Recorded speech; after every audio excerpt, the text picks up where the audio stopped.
हर शहर हवा विच जहर, यानी कि हवा प्रदूषित हो रही है, आबो हवा फिजा जहरीली हो रही है। दिल्ली तो बाद पंजाब दे विच भी साह लेना औखा हो गया। पंजाब के कई शहरों का AQI लेवल है जो 200 तो पार हो गया। बठिंडा दे विच 277 ते पहुंचे AQI लेवल। तां दिल्ली दे विच हवा की गुणवत्ता बहुत खराब है। इस श्रेणी के विच कई दिन स्थिति होर खराब रहने की संभावना है। सुप्रीम कोर्ट ने वधदे प्रदूषण ते चिंता का प्रगटावा किया है। टैंपरेचर दे विच गिरावट अते रात नूं हवा की रफ्तार घट होने कारण दिल्ली दे विच हवा की गुणवत्ता खराब है ते इसकी स्थिति बदतर होती जा रही है। दिल्ली इस श्रेणी दे विच आ गई है। दिल्ली दे लई केंद्र की हवा की गुणवत्ता की शुरुआती चेतावनी है। राजधानी दे विच हवा की गुणवत्ता कुछ दिन होर खराब रहने की शंका प्रगटाई जा रही है। सुप्रीम कोर्ट ने दिल्ली दे विच वधदे प्रदूषण ते चिंता प्रगटाउंदे आख्या कि आने वाली पीढ़ियां ते इसका गंभीर असर पएगा। कोर्ट ने दिल्ली सने NCR के 5 सूबों तो हवा गुणवत्ता सुधारने लई चुके गए कदमां ते हल्फनामा मंगिया है। कोर्ट ने दिल्ली, पंजाब, हरियाणा, उत्तर प्रदेश, राजस्थान को निर्देश दिते ने कि एक हफ्ते दे विच हल्फनामा दायर करके दसन कि उन्होंने हवा गुणवत्ता सुधार लई की कदम चुके ने। इस नूं लैके कोर्ट हुण सख्ती विखाउंदा होया नजर आ रहा है। दिल्ली तो बाद पंजाब की आबो हवा भी खराब हो गई है।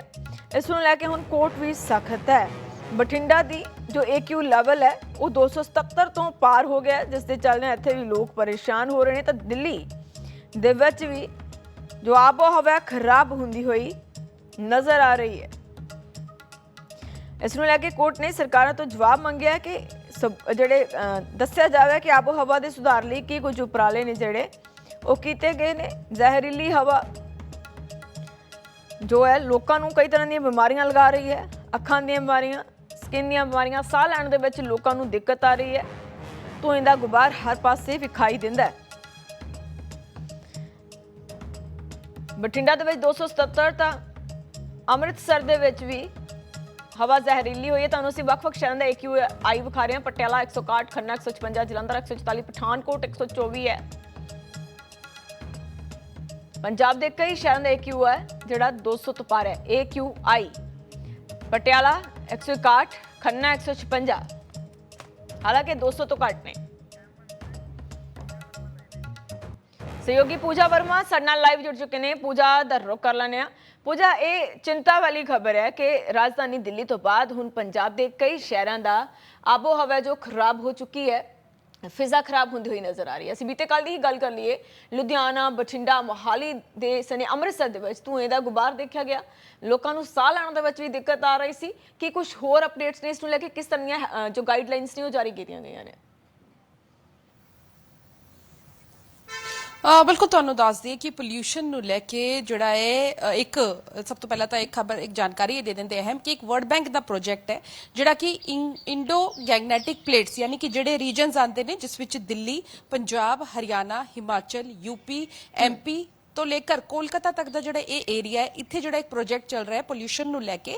इस प्रोजेक्ट के तहत ये देखना है क्योंकि सब तो ज्यादा पोल्यूशन इन्हां इलाकों के विच है, की कारण रह रहे हैं, इस नूं लैके कोआर्डीनेशन जिहड़ा है वो सारी स्टेट्स दे विच बनाउण दे लई कहा गया। हालांकि कोआर्डीनेशन नहीं होंदा। ये जानकारी सानूं जिहड़ा है हरियाणा पोल्यूशन कंट्रोल बोर्ड तो मिली सीगी, जिथे उन्होंने दस्सिया सीगा कि कोआर्डीनेशन करन दे लई जिहड़ा है वो सूबिਆਂ नूं कहा गया। लेकिन जिस तरीके नाल असीं देख रहे हैं कि जब फेस्टिवल सीजन आंदा है, त्योहारां दा सीजन आंदा है, खासकर दशहरे की गल करिए तो उस वेले जिहड़ी भी फायर क्रैकर्स जलाए गए, पटाखे जलाए गए, हालांकि मना किया गया, ग्रीन पटाखे जलाने की गल की गई है, लेकिन उसनों रेगुलराइज नहीं किया जाता। इस तो इलावा सैकेंड अहम पॉइंट जो पोल्यूशन का रहिंदा है वो पराली का रहिंदा है, क्योंकि जब पराली जलती है तो किते ना किते वो हवा, क्योंकि इसकी कोई बाउंड्री नहीं होंदी ते सूबियां तो होके एक दूजे सूबियां तो होके तीजे सूबियां तक भी जाती है, तो हो सकता है आगे भी जान। इसनों असीं कंट्रोल नहीं कर सकते क्योंकि पोल्यूशन के भी कई प्रकार होंदे ने। इस तो इलावा जो साडी गड्डियां दी धुएं का पोल्यूशन है वो एक अलग है, फैक्टरी का पोल्यूशन है ये अलग है। ये सारे जो फैक्टर्स है पोल्यूशन दे विच रखे गए सीगे कि किहड़े-किहड़े अजिहे फैक्टर्स है जिहड़े कि प्रदूषण दे विच ऐड ऑन कर रहे हैं। हुण क्योंकि ये सीजन होंदा है जिथे कि पराली साड़ी जाती है, हालांकि सरकारां बार-बार कहंदियां ने कि असीं कंट्रोल कर रहे हैं, किसानां नूं जिहड़े ने मैकेनिज्म भी दे रहे हैं, तो देखते भी हैं कि इस बारी कटौती जरूर देखी गई है, कुछ परसेंट जिहड़े पराली जरूर घटी है, लेकिन फिर भी एयर क्वालिटी इंडेक्स यानी कि हवा की गुणवत्ता की जेकर गल करिए उस विच कोई खास सुधार नजर नहीं आ रहा है।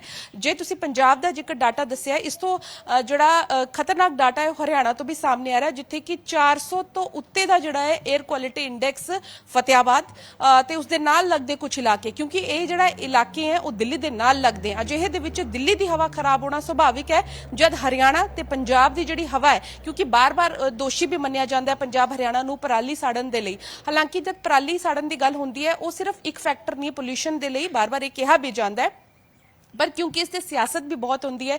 ਜਿੱਥੇ ਅਸੀਂ ਦੇਖਿਆ ਸੀ ਕਿ ਹਰਿਆਣਾ ਵੱਲੋਂ ਨਾਸਾ ਦੀ ਸੈਟੇਲਾਈਟਸ ਦੇ ਵਿੱਚ ਦੱਸਿਆ ਗਿਆ ਸੀਗਾ ਕਿ ਹਰਿਆਣਾ ਦੇ ਵਿੱਚ ਪਰਾਲੀ ਜਿਹੜੀ ਜਲੀ ਹੈ ਉਹ ਸਿਰਫ 99 ਕੇਸਿਸ ਨੇ, ਕੱਲ ਦੀ ਗੱਲ ਕਰ ਰਹੀ ਹਾਂ, ਲੇਕਿਨ ਪੰਜਾਬ ਦੀ ਜਿਹੜੀ ਕੇਸਿਸ ਹੈ ਉਹ ਲਗਭਗ ਤਕਰੀਬਨ 1900 ਦੇ ਕਰੀਬ ਉਹਨਾਂ ਨੇ ਜਿਹੜਾ ਡਾਟਾ ਦੱਸਿਆ, ਯਾਨੀ ਕਿ ਪੰਜਾਬ ਦੇ ਵਿੱਚ ਪਰਾਲੀ ਜ਼ਿਆਦਾ ਵੱਧ ਸਾੜੀ ਜਾਂਦੀ ਹੈ ਤੇ ਇਹ ਆਰੋਪ ਪ੍ਰਤੀਆਰੋਪ ਜਿਹੜੇ ਇੱਕ ਦੂਜੇ ਤੇ ਜ਼ਰੂਰ ਲਗਾਉਂਦੇ ਨੇ।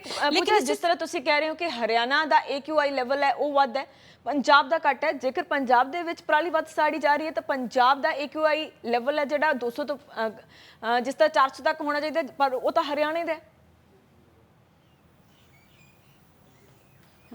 ਬਿਲਕੁਲ, ਦੇਖੋ ਇਸ ਵਿੱਚ ਇਹੀ ਚੀਜ਼ ਮੈਂ ਕਹੀ ਕਿ ਇਸ ਵਿੱਚ ਇੱਕ ਫੈਕਟਰ ਨਹੀਂ ਹੈ, ਦੋ ਤਿੰਨ ਫੈਕਟਰਸ ਹੋਰ ਨੇ, ਕਿਉਂਕਿ ਉੱਤੇ ਫੈਕਟਰੀ ਰਿਲੇਟਡ ਏਰੀਆ ਹੈ ਉਹ ਸਾਰਾ, ਉੱਥੇ ਪ੍ਰਦੂਸ਼ਣ ਦਾ ਜਿਹੜੀ ਸਾਡੀ ਗੱਡੀਆਂ ਦਾ ਧੂਆਂ ਨਿਕਲਦਾ ਹੈ ਉਹ ਵੀ ਇੱਕ ਫੈਕਟਰ ਹੈ। ਯਾਨੀ ਕਿ ਅਸੀਂ ਸਿਰਫ ਕੱਲੇ ਕਿਸਾਨਾਂ ਨੂੰ ਦੋਸ਼ ਨਹੀਂ ਦੇ ਸਕਦੇ, ਇਸ ਵਿੱਚ ਅਸੀਂ ਵੀ ਉਨੇ ਰਿਸਪੌਂਸਿਬਲ ਹੈ ਜਿੰਨੇ ਕਿ ਹੋਣਾ ਚਾਹੀਦਾ ਹੈ।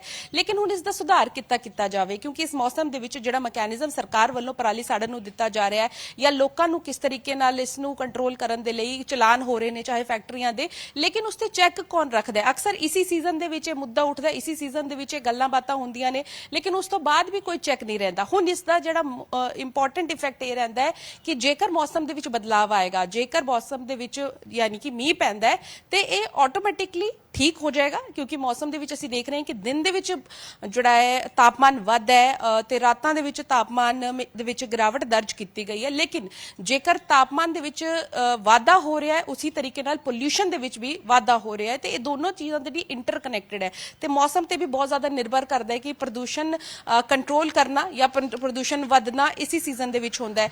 ਹਾਲਾਂਕਿ ਆਉਣ ਵਾਲੇ ਸਮੇਂ ਦੇ ਵਿੱਚ ਜ਼ਰੂਰ ਇਹ ਆਸ਼ੰਕਾ ਜਤਾਈ ਜਾ ਰਹੀ ਹੈ ਕਿ ਕੁਝ ਟਾਈਮ ਵਿੱਚ ਮੀਂਹ ਪਏਗਾ, ਕਿਉਂਕਿ ਹਿਮਾਚਲ ਦੇ ਵਿੱਚ ਵੀ ਕਈ ਥਾਵਾਂ ਤੇ ਵਿੱਚ ਬਰਫ਼ਬਾਰੀ ਪੈ ਰਹੀ ਹੈ, ਪਹਾੜੀ ਇਲਾਕਾ ਦੇ ਵਿੱਚ ਜੇਕਰ ਵੈਸਟਰਨ ਡਿਸਟਰਬੈਂਸ ਹੁੰਦੀ ਹੈ ਤੇ ਇਸ ਦਾ ਅਸਰ ਜਿਹੜੇ ਹੇਠਲੇ ਖੇਤਰ ਨੇ ਚਾਹੇ ਪੰਜਾਬ ਹੋਏ ਹਰਿਆਣਾ ਹੋਏ। ਬਹੁਤ ਬਹੁਤ ਸ਼ੁਕਰੀਆ ਤੁਹਾਡਾ तमाम ਜਾਣਕਾਰੀ ਸਾਡੇ ਤੱਕ ਪਹੁੰਚਾਉਣ ਦੇ ਲਈ। ਤਾਂ ਅਸੀਂ ਵੀ ਵੱਖ-ਵੱਖ ਸ਼ਹਿਰਾਂ ਦਾ ਹਾਲ ਤੁਹਾਨੂੰ ਦਿਖਾ ਰਹੇ ਹਾਂ। ਸ਼ਹਿਰਾਂ ਦੀ ਸਥਿਤੀ ਕਾਫੀ ਖਰਾਬ ਹੈ ਤੇ ਲੋਕ ਵੀ ਆਮ ਜਨਤਾ ਪਰੇਸ਼ਾਨੀਆਂ ਦਾ ਸਾਹਮਣਾ ਕਰ ਰਹੀ ਹੈ। ਤੇ ਦੂਜੇ ਪਾਸੇ department of community medicine, school of public health ਤੇ ਡਾਕਟਰ ਰਵਿੰਦਰ ਖਾਈਵਾਲ ਦੇ ਨਾਲ ਸਾਡੇ ਸਹਿਯੋਗੀ ਸਮਤਪ੍ਰੀਤ ਨੇ ਖਾਸ ਗੱਲਬਾਤ ਕੀਤੀ ਹੈ, ਸੁਣ ਲੈਂਦੇ ਹਾਂ। ਜੇਕਰ ਤੁਹਾਨੂੰ ਵੀ ਡਾਇਬੀਟੀਜ਼ ਹੈ ਤਾਂ ਉਸ ਦਾ ਕਾਰਨ ਹਵਾ ਵਿੱਚ ਵੱਧ ਰਿਹਾ ਪ੍ਰਦੂਸ਼ਣ ਵੀ ਹੋ ਸਕਦਾ। ਇੱਕ ਰਿਸਰਚ ਦਰਮਿਆਨ ਪਤਾ ਲੱਗਿਆ ਹੈ ਕਿ ਡਾਇਬੀਟੀਜ਼ ਇਸ ਕਾਰਨ ਵੱਧਦੀ ਹੋਈ ਨਜ਼ਰ ਆ ਰਹੀ ਹੈ, ਕਿਉਂਕਿ ਹਵਾ ਦੇ ਵਿੱਚ ਇਸ ਵਕਤ ਪ੍ਰਦੂਸ਼ਣ ਦਿਨ ਪ੍ਰਤੀ ਦਿਨ ਵੱਧਦਾ ਜਾ ਰਿਹਾ ਹੈ। ਆਖਿਰਕਾਰ ਕਿੰਨਾ ਕਾਰਨ ਤੇ ਕਿਸ ਤਰ੍ਹਾਂ ਨਾਲ ਜਿਹੜੇ ਡਾਇਬੀਟੀਜ਼ ਇਸ ਵਕਤ ਵੱਧ ਰਹੀ ਹੈ ਹਵਾ ਪ੍ਰਦੂਸ਼ਣ ਨੂੰ ਲੈ ਕੇ, ਉਹਨਾਂ ਬਾਰੇ ਅੱਜ ਗੱਲਬਾਤ ਕਰ ਲੈਂਦੇ ਹਾਂ। ਮੇਰੇ ਨਾਲ ਡਾਕਟਰ ਸੀਨੀਅਰ ਮੌਜੂਦ ਨੇ, ਡਾਕਟਰ ਰਵਿੰਦਰ ਖਾਈਵਾਲ। ਸਰ, ਤੁਸੀਂ ਬਹੁਤ ਜ਼ਿਆਦਾ ਰਿਸਰਚ ਕੀਤੀ ਹੈ ਇਸ ਹਵਾ ਪ੍ਰਦੂਸ਼ਣ ਨੂੰ ਲੈ ਕੇ, ਖਾਸ ਤੌਰ ਦੇ ਉੱਤੇ ਕੀ ਵਾਕਈ ਇਹ ਸਹੀ ਹੈ ਕਿ ਹਵਾ ਪ੍ਰਦੂਸ਼ਣ ਦੇ ਵਿੱਚ ਜਿਸ ਤਰ੍ਹਾਂ ਨਾਲ ਵੱਧ ਰਿਹਾ ਹੁਣ ਦਿਨ ਪ੍ਰति दिन, ਤਾਂ ਉਸ ਨਾਲ डायबिटीज भी बढ़ रही है? नहीं, देखिए ये स्टडी जो है चेन्नई में हुई है और इसमें लगभग 12,000 लोगों का जो है ब्लड सैंपल लेकर उसको एनालाइज किया गया और देखा गया।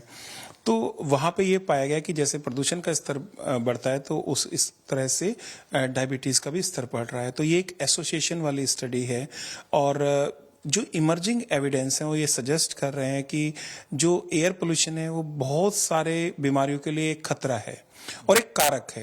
ये एक रिस्क फैक्टर है। रिस्क फैक्टर जो होता है वो डायरेक्ट कोज नहीं होता है, वो एक कारण बनता है। जैसे हम कह सकते हैं कि लो फाइबर डाइट, फिजिकल इनएक्टिविटी, हम सैर वगैरह नहीं करते हैं। लो फाइबर डाइट का मतलब था कि हम जो फल और सब्जियां खाने चाहिए उनको कम खा रहे हैं। फिर हम जो शराब और इस तरह के जो सब्सटेंस हैं बेसिकली उसको अब्यूज करते हैं, यूज करते हैं, तो वो है।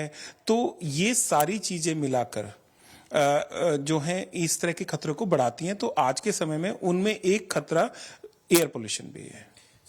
ਲੰਗਸ ਦਾ ਸੁਣਿਆ ਸੀ ਕਿ ਲੰਗਸ ਤੇ ਸਭ ਤੋਂ ਵੱਧ ਇਫੈਕਟ ਪੈਂਦਾ ਹੈ 에ਅਰ ਪੋਲੂਸ਼ਨ ਨਾਲ। ਹੁਣ ਡਾਇਬੀਟੀਜ਼ ਆ ਰਿਹਾ ਤੇ ਇਸ ਤੋਂ ਇਲਾਵਾ ਕੋਈ ਹੋਰ ਬਿਮਾਰੀ ਵੀ ਹੋ ਸਕਦਾ ਹੈ ਕਿ 에ਅਰ ਪੋਲੂਸ਼ਨ ਨਾਲ ਹੋਵੇਗੀ ਆਉਣ वाले दिनों? देखिए, मैंने बताया कि ये कारण बन रहा है, तो कारक है। जैसे हम फिजिकल इनएक्टिविटी है तो वो भी इन सारी बीमारियों का एक कारण है, तो उसी तरह से एयर पोल्यूशन एक कारण है।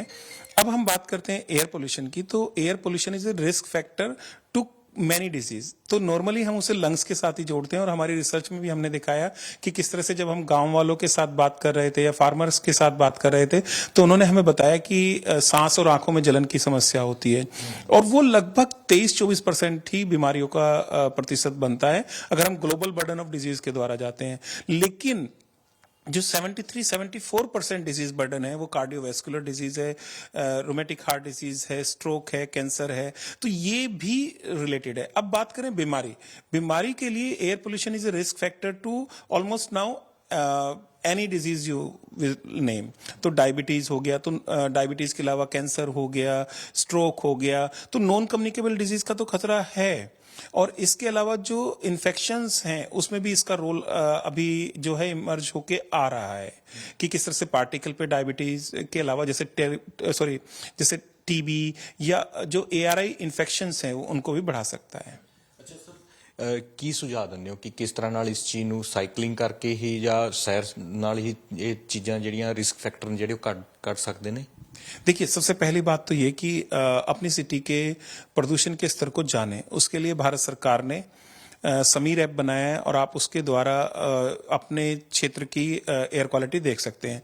फिर आपका वो प्रदूषण का स्तर किस समय बढ़ता है उसको समझने की कोशिश करें, और अगर इस मौसम में एक्सरसाइज करने की जरूरत है तो जिस समय प्रदूषण कम होता है उस समय एक्सरसाइज करें, थोड़ी हल्की एक्सरसाइज करें, और इंडोर एनवायरनमेंट में अगर एक्सरसाइज कर सकते हैं तो उस तरह से आप एक्सरसाइज करें। फिर जो प्रदूषण के लिए आम जनता की भागीदारी सबसे महत्वपूर्ण हो जाती है, और इसी को लेकर आदरणीय प्रधानमंत्री जी ने एक प्रोग्राम शुरू किया था, लाइफस्टाइल फॉर द एनवायरनमेंट। तो हम अपने अंदर चेंजेस कुछ ऐसे लाएं, अपने व्यवहार के अंदर कुछ चेंजेस ऐसे लाएं जिससे कि हम एक ऐसा माहौल बनाएं जो प्रदूषण को कम करेगा। तो लाइफस्टाइल फॉर द एनवायरनमेंट में हमें अवेयरनेस क्रिएट करनी है आम जनता के अंदर। जैसे मैं जब इस कमरे से बाहर जाता हूं तो लाइट को बंद करके जाता हूं। हम छोटी छोटी डिस्टेंस अपने व्हीकल पे जा सकते हैं। हम अगर बात करें कि कार पूलिंग जैसे हम कर सकते हैं, या पब्लिक ट्रांसपोर्ट का इस्तेमाल कर सकते हैं, और जो फॉसिल फ्यूल से हम हटकर जो रिन्यूएबल एनर्जी है उसकी तरफ जा सकते हैं। तो जब हम अपना बिहेवियर चेंज करेंगे अवेयर होकर, तो हम जैसे पहले हम 2 स्टार 3 स्टार 5 स्टार प्रोडक्ट देखते थे, अब हम 5 स्टार प्रोडक्ट ही मांगते हैं जो एनर्जी सेविंग से रिलेटेड है। तो इस तरह से industry will be forced to produce such product, और जो सस्टेनेबिलिटी है उसको प्रमोशन होगा। ਸਰ ਕੋਈ ਕੇਸਿਸ ਵਗੈਰਾ ਨੰਬਰ ਆਫ ਕੇਸਿਸ ਆਏ ਨੇ ਕਿ ਡਾਇਬੀਟੀਜ਼ ਕਿੰਨੀਆਂ ਪੇਸ਼ੈਂਟ ਵਧੇ ਨੇ 에ਅਰ ਪੋਲੂਸ਼ਨ ਦੇ ਕਾਰਨ ਨਾਲ? देखिए, ये मैंने बताया कि एसोसिएशन वाली स्टडी थी, तो इसमें दिखाया गया कि लगभग मोर देन 20% जो स्टडीड पॉपुलेशन थी उसमें पाया गया, और उन्होंने ये भी कहा कि it may also lead to hypertension. But मैंने बताया कि अभी इसके कोजेशन पे वर्क करने की जरूरत है कि हाउ इट लीड टू, तो वो मोलिकुलर एंड जो एक्स्ट्रा एफर्ट्स हैं एसोसिएशन डालने की, उन पे काम करने की जरूरत है। ਸਰ ਇਸ ਵਕਤ ਪੰਜਾਬ ਦੇ ਵਿੱਚ ਵਾਢੀ ਦਾ ਸੀਜ਼ਨ ਹੈ, ਖਾਸ ਤੌਰ ਦੇ ਉੱਤੇ ਤਾਂ ਸਟਬਲ ਬਰਨਿੰਗ ਸਭ ਤੋਂ ਮੇਨ ਇਸ ਵਕਤ ਚੱਲ ਰਿਹਾ ਮੁੱਦਾ ਕਿ ਸਟਬਲ ਬਰਨਿੰਗ ਦੇ ਨਾਲ ਬਹੁਤ ਸਾਰਾ 에ਅਰ ਜਿਹੜੀ ਹੈ ਖਰਾਬ ਹੋ ਰਹੀ ਹੈ। ਤਾਂ ਮੰਨ ਸਕਦੇ ਹਾਂ ਕਿ ਇਸ ਨੂੰ ਸਟਬਲ ਬਰਨਿੰਗ ਨਾਲ ਜੋੜ ਕੇ ਦੇਖਿਆ ਜਾ ਸਕਦਾ ਹੈ? देखिए, पहली चीज हमें यह समझने की जरूरत है कि शहरों का अपना प्रदूषण होता है, और शहरों का अपना प्रदूषण मुख्य कारण है। शहरों में प्रदूषण जो स्तर इस समय बढ़ चुका है, उसमें मीट्रोलॉजी भी रोल प्ले करती है, क्योंकि सर्दियां हैं तो जो एटमॉस्फेरिक बाउंड्री लेयर है वो नीचे आ गई है, और जो हमारा वेंटिलेशन कोफिशिएंट है वो बहुत लो है। तो यानी कि जो हवा साफ होती है वो नहीं हो रही है, जो हाई विंड स्पीड से होती है या बरसात से हमारी साफ होती है तो वो नहीं हो पा रही। ग्रेविटेशनल सेटलिंग जो है वो थोड़ी बहुत हो सकती है, तो वो हो रही है। अब बात करें कि पराली का इसमें कंट्रीब्यूशन, तो वो depend on the wind direction.